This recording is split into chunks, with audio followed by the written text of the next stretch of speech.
ನಗರಸಭೆಯ ಮುಂಭಾಗದಲ್ಲಿದ್ದೀವಿ. ಮೊಹಮ್ಮದ್ ಮಹಾಜರ್ ಅನ್ನೋರು ಈ ಒಂದು ನಗರಸಭೆಯಲ್ಲಿ ಭ್ರಷ್ಟಾಚಾರ ನಡೀತಾ ಇದೆ ಅನ್ನೋ ಒಂದು ಆರೋಪವನ್ನ ಕಳೆದ 3 ವರ್ಷದಿಂದ ನಿರಂತರವಾಗಿ ಮಾಡ್ತಾನೆ ಇದ್ರು. ಅದಕ್ಕೆ ಸಂಬಂಧಪಟ್ಟಂತೆ ಮಾನ್ಯ ಜಿಲ್ಲಾಧಿಕಾರಿಗಳು ಸುತ ದೂರನ್ನ ನೀಡಿದ್ರು.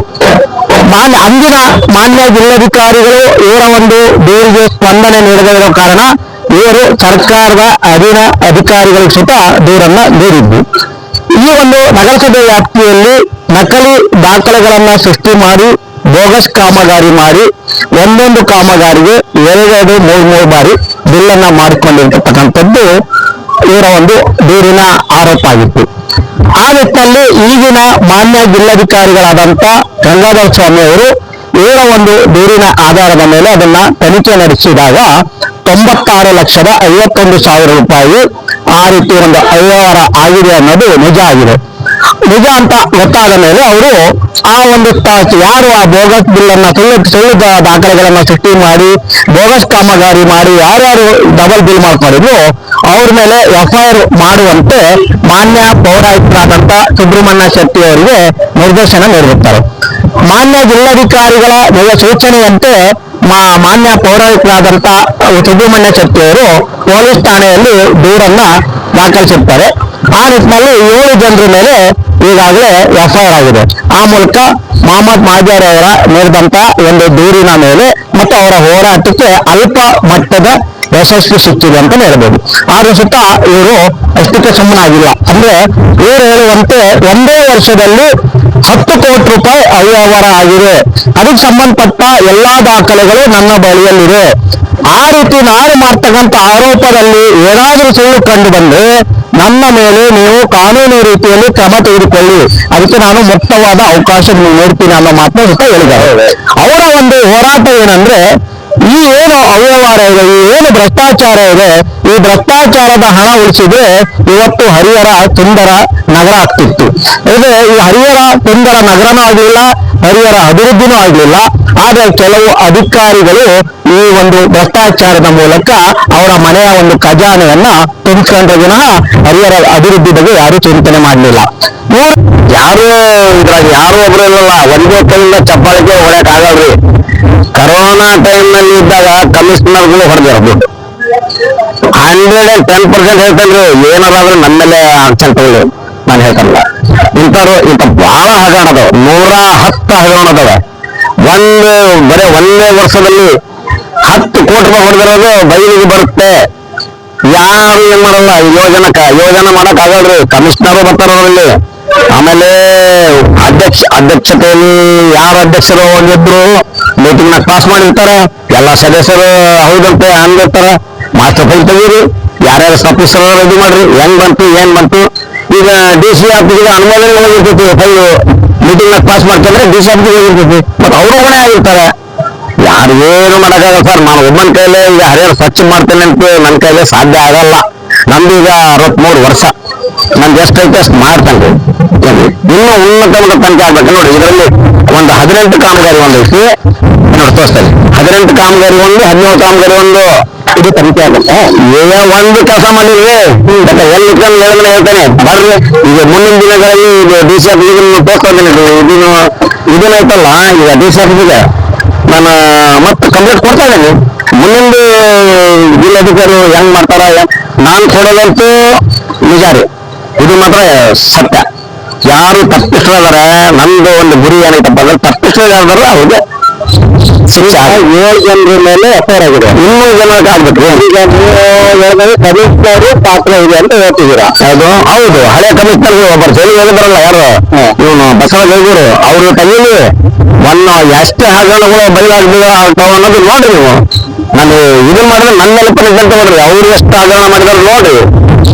ಪಕ್ಕ ಮತ್ತೇನಂತೆ ಮತ್ತೆ ಸುಳ್ಳೆಲ್ಲ ಇನ್ನು ಬಹಳ ಅದಾವ್ರಿ. 21ರಲ್ಲಿ ಆಗಿರೋ ಕೊರೋನಾ ಟೈಮಲ್ಲಿ 21ರಲ್ಲಿ ಆಗಿದ್ದು ಅವರೆಲ್ಲ ಲಕ್ಷ್ಮೀ ಮೇಡಮು, ಬಿರಾದರ್, ಮತ್ತ ನಮ್ದು ಇವನು ನೌಶಾದ್ ಇಂಜಿನಿಯರ್, ಆಮೇಲೆ ಹಮೀದ್ ಇಂಜಿನಿಯರ್, ಗುತ್ತೇದಾರ ಅಂತ ಹೆಸರು ಹೇಳೋದಲ್ಲ. ಕೈ ಹೆಂಗ್ ಹೊರಗೆ ಬರ್ತಾವೆ ಎಲ್ಲ ಆಗಿಲ್ಲಲ್ಲ, ಆಗಿದೆ. ಅವ್ರು ಎಲ್ಲ ಆಗಿಲ್ಲಲ್ಲ, ಕಮಿಷನ್ ಮೇಲೆ ಆಗಿಲ್ಲ. ಏನ್ ಮಾಡ್ಬೇಕಾಗಿತ್ತು? ಈಗ ಯಾರಿಂದ ಅಲ್ರಿ ಅನುಮೋದನೆ ಪಾಸ್ ಮಾಡಿರ್ತಾರೆ. ಆಮೇಲೆ ಇನ್ನೊಂದ್ರಿ ತುಳು ಗುತ್ತಿನಲ್ಲಿ ಕೆಲಸ ಆಗಿದೆ, ತುಂಡು ಗುತ್ಕೊಳ್ಳೋದು ಪ್ರಯೋಜನ ಇಲ್ಲ. ಅದು ಇವ್ರು ಸೃಷ್ಟಿ ಮಾಡಿರೋದು ಅಲ್ರಿ. ಒಂದೇ ದಿವಸ ಥರ್ಡ್ ಪಾರ್ಟಿ ಸೆಕ್ಷನ್, ಒಂದೇ ದಿವಸ ವರ್ಕರ್ರು ಕೈ ಉನ್ನತ ಮಟ್ಟ ತನಿಖೆ ಮಾಡ್ರಿ, ಗೊತ್ತಾಗುತ್ತಲ್ಲ. ಕೊರೋನಾ ಟೈಮಲ್ಲಿ ಹೊರಗೆ ಜನನ ಬರ್ತಿದ್ದಿಲ್ಲ ಅಂತ. ಕೊರೋನಾ ಟೈಮಲ್ಲಿ ಭಾರಿ ಅವ್ಯವಹಾರ ಆಗಿದೆ. ಹೌದು, ಆಗಿದೆ. ಅವಾಗಿನ ಕಮಿಷನರ್ ಮತ್ತೆ ಇವರು ಲಕ್ಷ್ಮೀ ಮೇಡಮ್ ಇದ್ರು ಅವಾಗ.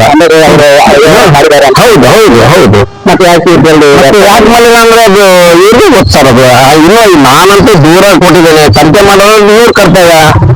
ಇವರು ಹೆಂಗ್ ಮಾಡ್ತಾರೆ ಏನ್ ಮಾಡ್ತಾರೆ ನಮ್ಗೆ ಗೊತ್ತಿಲ್ರಿ. ನಾನಂತೂ ದೂರದಾರ. ಈ ಎಫ್ಐಆರ್ ಆಗೋದ್ರ ಮೇಲೆ ಹೌದು 3-4 ಜನ ಈಗಾಗಲೇ ರಿಟೈರ್ಡ್ ಆಗಿದ್ದಾರೆ. ಅದ್ರ ಬಗ್ಗೆ ಏನ್ ಹೇಳ್ತೀರಿ? ಅದ್ರ ಬಗ್ಗೆ ಏನೆಲ್ಲ ಅವ್ರು ಏನೇನ್ ಮಾಡಿದ್ರು ಹಗರಣಗಳು ತಪ್ಪಿಸಿ ಇದ್ರೆ ಅವ್ರ ಮೇಲೆ ಪನಿಷ್ಮೆಂಟ್ ತಗೊಳ್ರಿ. ಅವ್ರಿಗೆ ಏನು ದುಡ್ಡು ಅವ್ರು ಇದ್ದಾಗ ಪೋಲ್ ಆಗಿದೆ ಅವೆಲ್ಲ ಒಳ್ಳೆ ವಾಪಸ್ ಕಳಿಸ್ರಿ, ಸರ್ಕಾರಕ್ಕೆ ಜಮಾ ಮಾಡಿಸ್ರಿ. ಸರ್ಕಾರಕ್ಕೆ ಜಮಾ ಮಾಡಿಸ್ರಿ. ಅದೇ ದುಡ್ಡಿನಲ್ಲಿ ಅಭಿವೃದ್ಧಿ ಮಾಡ್ರಿ. ಯಾರ್ಯಾರ್ದು ಕುಡಿಯ ನೀರಿಂದು ಅದು ಅಭಿವೃದ್ಧಿ ಮಾಡ್ರಿ. ಈಗ ಅವ್ರಿಗೆ ಕೊಡ್ಲಿ. ತಪ್ಪಿಷ್ಟು ಇದ್ರಾಗ ಎಲ್ಲರ ಮೇಲೆ ಇದನ್ನು ತಗೋಬೇಕು. ಪ್ರಜಾಪ್ರಭುತ್ವ ಆಗ್ತದೆ. ಯಾರ ಮೇಲೇನೋ ಯಾರು ತಪ್ಪಿಸಿದ್ರ ಅವ್ರ ಮೇಲೆ ತಗೊಳ್ಬೇಕು. ವ್ಯಾಪಾರ ಆಯ್ತಲ್ಲ, ಮತ್ತೆ ನಿಮ್ಮ ಹೋರಾಟ ಮುಂದುವರಿತದೆ. ಈಗ ತಪ್ಪಿಷ್ಟು ಯಾರ್ಯಾರು ಅದಾರ ಅವ್ರ ಮೇಲೆ ಪನಿಷ್ಮೆಂಟ್ ಆಗ್ಲೇಬೇಕ್ರಿ. ಆಗಿದ್ರೆ ನಾವು ಸುಮ್ಮನೆ ಕೊನಾಗಿಲ್ಲ. ಮತ್ತೆ ಮುಂದೆ ಇದನ್ನ ಮಾಡ್ತೀವಿ. ನನ್ನ ಕೈಲಿ ಎಷ್ಟು ಮಾಡ್ತೀವಿ. ನನ್ನ ಜೊತೆಗೆ ಸರ್ಕಾರಿ ಆಫೀಸರ್ಗಳು ಆಗಲಿ ಬೇಕಾದ್ರೆ ಸ್ವಲ್ಪ ಕೈ ಜೋಡಿಸ್ಬೇಕಾಗುತ್ತೆ. ಒಬ್ಬನ ಕೈಲೇ ಮಾಡಕ್ ಆಗಲ್ರಿ, ಸಾಧ್ಯ ಇಲ್ಲ. ನಮ್ದು ವಯಸ್ಸು ಈಗ ರಿಟೈರ್ಮೆಂಟ್ ದಾಟ್ಬಿಟ್ಟಿದೆ ಅಂತ ಹೌದ್ರಾ. ಅದ್ರ ಸಲುವಾಗಿ ನಾನು ಹೇಳ್ತಿದ್ದೀನಿ ಇವ್ರು ಉನ್ನತ ತನಿಖೆ ಮಾಡ್ಲಿ. ಈಗ ತನಿಖೆಯಲ್ಲಿ ಎಲ್ಲ ಒಂದು ಕಡೆ ಲೋಪ ಅದನ್ನು ಕಂಡು ಬರ್ತಾ ಇದೆ ಸರ್. ನಮಗಂತೂ ಗೊತ್ತಿಲ್ಲ ಸರ್. ಈಗೀಗ ಎಫ್ಐ ಆಗಿದೆ, ಇನ್ನು ಮುಂದೆ ತನಿಖೆ ಆಗಿರುತ್ತೆ. ನಮ್ಮ ಜಿಲ್ಲಾಧಿಕಾರಿ ಸಾಹೇಬರು ಹಿಂದೆ ತನಿಖೆಯಾಗಿ 96,51,000 ಅಂತ ತೋರಿಸಿದಾರಲ್ಲ, ನೀವು ತೆಗೆದು 10 ಕೋಟಿ ರೂಪಾಯಿ ಒಂದೇ ವರ್ಷದಲ್ಲಿ ಅಲ್ಲ. ಇದು ಒಂದೇ ಅಲ್ರಿ, ಈ ಒಂದಲ್ಲ ಹೇಳುದು. ಮೊನ್ನೆ ಜಿಲ್ಲಾಧಿಕಾರಿಯಿಂದ ತನಿಖೆ ಆಯ್ತು. ನಮ್ ಜಿಲ್ಲಾಧಿಕಾರಿ ಸಾಹೇಬ್ ಭಾರಿ ಕರೆಕ್ಟ್ ಅದಾರ. ನಾನು ಹೇಳ್ತಾನಲ್ಲ, ಇಂಥವ್ರು ನಮ್ಗೆ ಬಹಳ ಇಂಥ ಸಿಗೋದು ಕಷ್ಟ. ಬಹಳ ಚೆನ್ನಾಗಿದ್ದಾರೆ, ಕರೆಕ್ಟ್ ಇದಾರೆ. ಎಲ್ಲರಿಗೂ ಏನ್ ತಪ್ಪಿಸಿ ಯಾರಿದಾರ ಎಲ್ಲರ ಮೇಲೆ ಪನಿಷ್ಮೆಂಟ್ ಆಗಲೇಬೇಕು ಅಂತ ಸಾಹೇಬ್. ಈಗ ಅವ್ರು ಅತಿ ಹೆಚ್ಚು 70,000 ಅದು ಹೆಂಗ್ ಹೇಳಕ್ ಬರಲ್ಲ ಸರ್. ಹಂಗೆ ಹೇಳಕ್ ಬರಲ್ಲ. 20-21 ನಗರಸಭೆ ನಿಧಿಯಲ್ಲಿ 20-21 ಅದ್ರಾಗ 14ನೇ ಹಣಕಾಸಿಂದ ಆಗಿದೆ, 15ನೇ ಹಣಕಾಸಿಂದ ಆಗಿದೆ. ಈಗ ಮುಂದೆ ಬರೋ ದಿನದಲ್ಲಿ ನನ್ಗೆ ಯಾರು ಸ್ವಲ್ಪ ಇದನ್ನ ಸಪೋರ್ಟ್ ಮಾಡಿದ್ರೆ ಇನ್ನೂ ಬಹಳ ನಮ್ಮನೆ ಹಗರಣ ಹೊರಗೆ ಬರ್ತವೆ ತಕ್ಕಲ್ಲಿ. ಇನ್ನೊಂದೀಗ ಏನ್ ಹೇಳ್ತೀನಿ, SWM ನಲ್ಲಿ ಕಸದ ಒಂದು ಮಿಷನ್ ತಂದಿದ್ದಾರೆ. 86 ಲಕ್ಷಕ್ಕೆ ತಂದಿದ್ದಾರೆ. ಯಾರು ತಂದಿದ್ದಾರೆ? ಇವರು ಬಸವರಾಜ ಐಗೂರು ಇದ್ದಾಗ. ಇವ್ರು ಬರೇ ಇದೇ ಸಚ್ಚಕ್ಕಿದ್ದ ಬಸವರಾಜ ಐಗೂರು ಕಡೆಗೆ ಏನೋ ಇದು ಮಾಡಿ ಟ್ರಾಪ್ ಮಾಡಿ ಲೋಕಾಯುಕ್ತ ಬೆಲೆ ಬಿದ್ರು. ಅವರು ತಪ್ಪು ಮಾಡಿದ್ರೆ ಅಲ್ಲಿ ಮುಂದೆ ಇದೇ ಇತ್ತಲ್ರಿ. ಈಗ ಅಲ್ಲಿ 86 ಲಕ್ಷದ್ದು ಚೆಕ್ ಸಮೇತ ಆಯ್ತು, ಬಿಲ್ ಸಮೇತ ಆಯ್ತು. ಅದು ಬಹಳ ಮಾಡಿದ 15-20 ಲಕ್ಷದ್ದು ಇದು ಅಮೌಂಟ್. 60 ಲಕ್ಷ ಒಂದಾಗ ಹೊಡೆದಾರ. ಇವೆಲ್ಲ ಇರ್ತಾವ್ರಿ. ಅದಕ್ಕೆ ಹೇಳೋದು ಉನ್ನತ ಮಟ್ಟ ತನಿಖೆ ಮಾಡ್ಲಿ. ನ್ಯಾಯ ಅಧಿಕಾರಿಯಿಂದ ಬಂದು ತನಿಖೆ ಮಾಡಿದ್ಮೇಲೆ ಮುಂದೆ ಏನಾಗುತ್ತೆ ಅನ್ನೋದು ಗೊತ್ತಾಗ್ತೈತಿ. ಅದ್ಯಾವುದೋ ಕಸ ಜಲ್ದಿ ಮಾಡೋದು ಮಿಷಿನ್ ಅಂತದ್ದು ಅದು ತಂದಿದ್ದಾರೆ. ಕಸ ಘಟಕದಾಗ ಹಾಕಿದ್ದಾರೆ. ಸ್ಕ್ರಾಪ್ ಆಗ್ಬಿಟ್ಟೈತಿ. ಯಾವುದೋ ರಾಯ್ ಇಂಜಿನಿಯರಿಂಗ್ ಇದೈತದು. ಮೋಸ್ಟ್ಲಿ ಬೆಳಗಮ್ಮರು ಇರ್ಬೋದು. ಮೇಲೆ ಎಲ್ಲ ಪೂರ ಜೋಡಿಸ್ಕೊಂಡು ಎಲ್ಲ ಇದು ಮಾಡಿ ಹೋದಾರ. ಇಂಥವು ಒಂದಲ್ರಿ, ಅನೇಕ ಅದಾವೆ. ನಾನು ಹೇಳ್ತಿದ್ರು ಅನೇಕ ಅದಾವೆ. ಉನ್ನತ ಮಟ್ಟದ ಕೈ ಜೋಡಿಸಿ ಮಾಡ್ರಿ. ಒಬ್ಬನ ಕೈಲೇ ಸಾಧ್ಯ ಇಲ್ಲ ಮಾಡಕ್ಕ. ಎಷ್ಟಂತ ಇಲ್ಲ ರೀ. ನಮ್ಗೆ ಎಷ್ಟಾಗೈತಿ ನಮ್ ಶಕ್ತಿ ಎಷ್ಟಕ್ಕೆ ಅಷ್ಟೇ ಹೇಳಿದ್ದೇನೆ. ಈಗ ಇದು ಮಾತ್ರ 7 ಜನದ ಮೇಲೆ ಎಫ್ಐ ಆಗಿದೆ. ಇನ್ನು ಮುಂದೆ ನ್ಯಾಯಾಧಿಕಾರಿ ಮೇಲೆ ಆಗ್ಲೇಬೇಕು. ಯಾಕಂದ್ರೆ ನಿನ್ನ ಈಗ ಇಬ್ಬರು ಬರ್ತಾರ್ರಿ. ಇದ್ರಾಗ ಬಸವರಾಜ ಐಗೂರು ಬರ್ತಾನ. ಇದೇ ಇದರಲ್ಲಿ ಬಸವರಾಜ ಐಗೂರು ಬರ್ತಾರ. ಆಮೇಲೆ ಇವರು ಬರ್ತಾರೆ. ಕೆಲವು ಗುತ್ತೇದಾರರಿಗೆ ಕೈ ಬಿಟ್ಟಿದ್ದಾರೆ. ಇದ್ರಾಗ ಕೆಲವೊಬ್ಬರು ಶ್ರೀನಿವಾಸ ಅಂತ ಗುತ್ತೇದಾರ ಅದನ್ನ.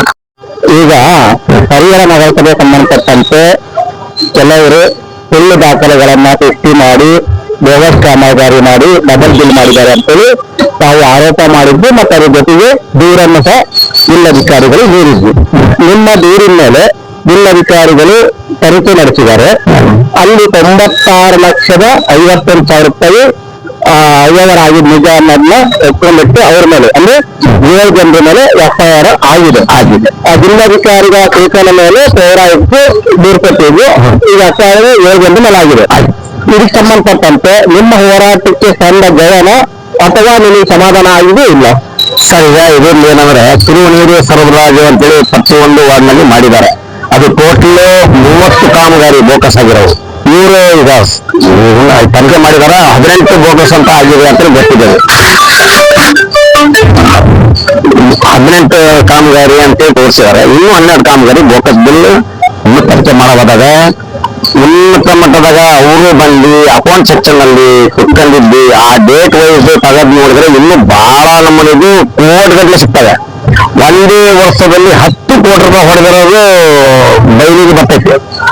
ಯಾರು ತಪ್ಪಿಸ್ತಾರೆ ಸರ್ಕಾರಿ ಇದು ಕಡು ಬಡೋದು ತೆರಿಗೆ ಹಣವನ್ನು ಹರಿಹರ ಅಭಿವೃದ್ಧಿಗೆ ಅವ್ರ ಹತ್ರ ಪನಿಷ್ಮೆಂಟ್ ಹಾಕಿ ಅವ್ರ ಹತ್ರ ವಸೂಲಿ ಮಾಡಬಹುದು. ಮುಂದೆ ನಾನು ಹೇಳ್ತೀವಿ, ಇದು ಇಷ್ಟೇ ಹೇಳಲ್ಲ, ನಾನೇ ಹೇಳ್ಬೇಕಂತ ಏನಿಲ್ಲ. ಇವರು ಉನ್ನತ ಮಟ್ಟದ ತನಿಖೆ ಮಾಡಿಸ್ಬೇಕು, ಯಾರು ಕೊಟ್ಟಾಗಾರ ಮಾಡಿಸ್ಲಿ. ಆಮೇಲೆ ಇನ್ನೊಂದು ಬರೀ ಯೋಜನೆಗೆ ಅದಕ್ಕೆ FIR ಹಾಕಿದ್ರೆ ಸಲೀತಾ ಅಲ್ರಿ ಅದು. ಈಗ ಅಧ್ಯಕ್ಷರು ಇರ್ತಾರೆ, ಆಮೇಲೆ ಇನ್ನೊಂದ್ರೆ ಎಷ್ಟು ಕಾಮಗಾರಿ ಯಾವ್ದಾರ ಬರ್ಲಿರಿ ಒಬ್ಬ ಸದಸ್ಯರಂತ ಚುನಾಯಿತ ಪ್ರತಿನಿಧಿಗಳು ಇರ್ತಾವ್ರಿ. ಅದ್ರಾಗ ಯಾರಿದಾರ ಯಾರಲ್ಲ ಅಂದ್ರೆ ಉನ್ನತ ಮಟ್ಟ ತನಿಖೆ ಮಾಡಿದ್ರೆ ಅದು ಬಯಲಿಗೆ ಬಂದೇ ಬರುತ್ತೆ. ಈ ಯಾವುದೂ ಇಲ್ಲ, ಬರೀ ಹಿಂಗೆ ಇನ್ನೊಂದ್ರಿ ಈಗ ಸರ್ಕಾರಿ ಆಫೀಸರ್ಗಳಿಗೆ ಕಾಮಗಾರಿ ನಡೆದೈತಿ ಇಲ್ಲ ಅನ್ನೋದು ಅವ್ರಿಗೆ ಕನಸು ಬಿದ್ದಿರ್ತಿದ್ರ. ಸರ್ಕಾರಿ ಆಫೀಸರ್ಗಳಿಗೆ ಯಾವ್ಯಾವ್ದು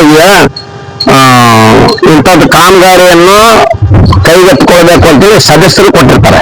ಯಾಕಂದ್ರೆ ಜನಕ್ಕೆ ನೀರಿಂದು ಸಮಸ್ಯೆ ಇರ್ಬೋದು, ಚರಂಡಿದ್ದಿರ್ಬೋದು, ಏನಾದ್ರು ಇದು ಇದ್ರೆ ಅವ್ರು ಲೆಟರ್ ಕೊಟ್ಟಿರ್ತಾರೆ. ಮಾಸ್ಟರ್ ಫೈಲ್ ಲೆಟರ್ ಇರ್ತೈತಿ ಅವ್ರಿಗೆ, ಇಂಥ ಕಾಮಗಾರಿಗೆ ಕೈಗೆತ್ಕೊಳ್ಳಿ ಅಂತೇಳಿ ಹೇಳಿ ಆದೇಶ ಮಾಡಿರ್ತೈತೆ. ಅದು ಯಾರಿಗೆ ಅಧ್ಯಕ್ಷರಿಗೆ ಕೊಟ್ಟಿರ್ತಾರ. ಅಧ್ಯಕ್ಷರು ಏನ್ ಮಾಡ್ತಾರೆ, ಮೀಟಿಂಗ್ನಾಗ ಪ್ರಸ್ತಾವನೆ ಇರ್ತಾರೆ ಲೆಟರ್ ಸಮೇತ. ಇಂಥದ್ದು ಸದಸ್ಯರದು ವಾರ್ಡ್ ನಂಬರ್ 20, 25 ಇಂಥದ್ದು ಕಾಮಗಾರಿ ಕೈಗೆತ್ಕೋಬೇಕಂತೇಳಿ ಬಂದ ವಿಚಾರ ಅಂತೇಳಿ ಬಂದಿರ್ತೈತ್ರಿ. ಅದನ್ನು ಮಾಸ್ಟರ್ ಫೈಲ್ ಇರ್ತೈತಿ. ಅವೆಲ್ಲ ಫೈಲ್ ತೆಗೀರಿ. ಯಾರು ಮಾಡಿದ್ರೆ ಇನ್ನೊಂದ್ಸಲಿ ಹರಿಹರದಾಗ ಅಭಿವೃದ್ಧಿ ಬಿಟ್ಟಿದ್ದಾರೆ, ಏನು ಮಾಡಕ್ ಸಾಧ್ಯನೇ ಇಲ್ಲ. ಅಭಿವೃದ್ಧಿ ಆಗೇ ಆಗುತ್ತೆ ಹೇಳೋದು. ಈಗ ಇನ್ನು ಇವರು ಇರಲ್ಲ. ನನ್ಗೆ 11 ಜನ, ನನ್ನ ಅನಿಸಿಕೆ 11 ಜನ ಇದಾರೆ. ಇನ್ನು 4 ಜನ ಕೈ ಬಿಟ್ಟಿದ್ದಾರೆ. ಇದ್ರ ಯಾವ್ದು FIR ಆಗಲ್ಲಾಗ 11 ಜನ ಇದಾರೆ. ಅದ್ರಾಗ ಅದು ಹೆಂಗ್ ತಗೊಂತಾರ ಹೆಂಗ್ ಮಾಡ್ತಾರ ಅವ್ರಿಗೆ ಗೊತ್ತೇ. ಇನ್ನು ಇದಕ್ಕಿಂತ ಮುಂದೆ ನನ್ಗೆ ಏನು ಮಾಡಕ್ಕಾಗಲ್ಲ. ನನ್ಗೇನು ಇದು ಇಲ್ರಿ. ಸರ್ಕಾರ ಬಿಟ್ಟು ಸರ್ಕಾರ ಜಮಾ ಮಾಡ್ರಿ, ಮುಂದೆ ಬರೋ ಆಫೀಸರ್ಸ್ಗಳು ಒಳ್ಳೆ ಕೆಲಸ ಮಾಡ್ರಿ, ಅಷ್ಟೇ ಸಾಕು. ಬೇರೆ ಯಾರ ಮೇಲೆ ನಾನು ದ್ರೋಷ ವೈರಿತನ ಅವು ಏನಿಲ್ಲ. ಸರ್ಕಾರ ಬಿಟ್ಟು ಸರ್ಕಾರ ಜಮಾ ಮಾಡಿ ಸಾಕು.